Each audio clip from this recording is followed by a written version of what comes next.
Delhi were very stuck. New Delhi. Had this landing approach not worked, we would realistically have been left with enough fuel for only one more attempt to put the plane down, says Captain Rustam Palia, the senior Air India commander at the controls of the Air India Boeing 777 that landed in Newark on September 11th despite multiple systems failing on board. Minutes earlier, it had all started to go dreadfully wrong. After a 15-hour non-stop flight from Delhi, Air India 101 had started encountering multiple systems failures in the cockpit.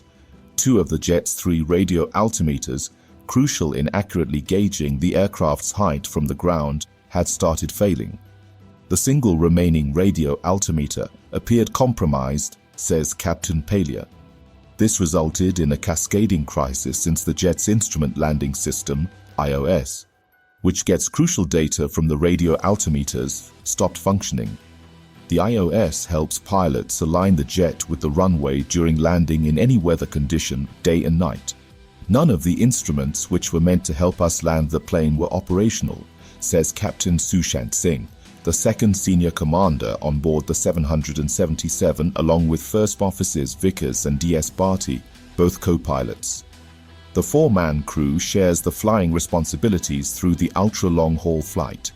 Basically, we've got a single-source radio altimeter.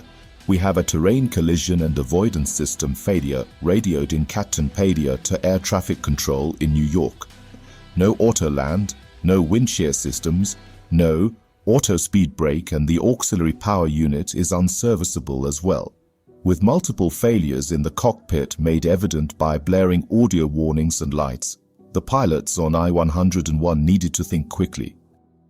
Unable to land in New York, they needed to focus on an alternate airport. But this was easier said than done.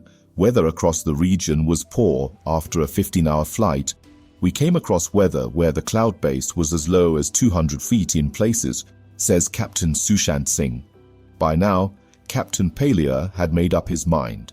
There was not enough fuel to risk flying to Albany, Boston, or Bradley International Airport at Connecticut, and he would take the chance, shooting an approach into Newark despite the marginal weather conditions.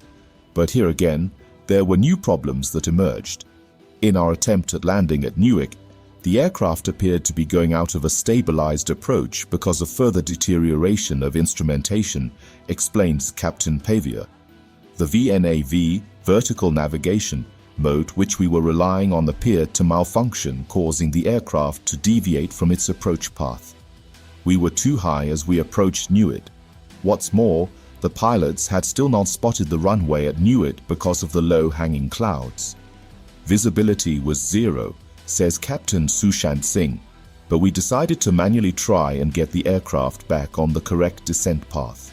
I finally spotted the runway approach lights at an altitude of just about 400 feet, just 1.5 miles away, a distance we would cover in seconds given the speed that we were flying at, he adds. This was the make or break moment for Air India 101. Captain Palia had to quickly align the giant jet flying at close to 300 kilometers per hour at this stage. I had to snap correct and descend the 777 without the help of any automated altitude readout and with no means of knowing my precise altitude.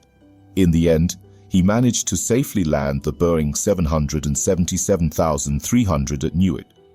Passengers on board would not have realized the ordeal the pilots in the cockpit had just gone through.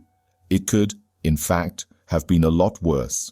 Within 10 minutes of the cockpit crew of I-101 finally switching off the engines of the Boeing, there was a torrential downpour over Newark Airport. Had they not been on the ground by then, Captain Palia says, we would have missed our approach and we would have ended up attempting to land in rapidly deteriorating weather with visibility becoming even worse. Air India continues to investigate what caused the multiple instrumentation failures on board the Boeing 777,300. The cockpit crew had been lauded for their role in handling the emergency scenario they encountered.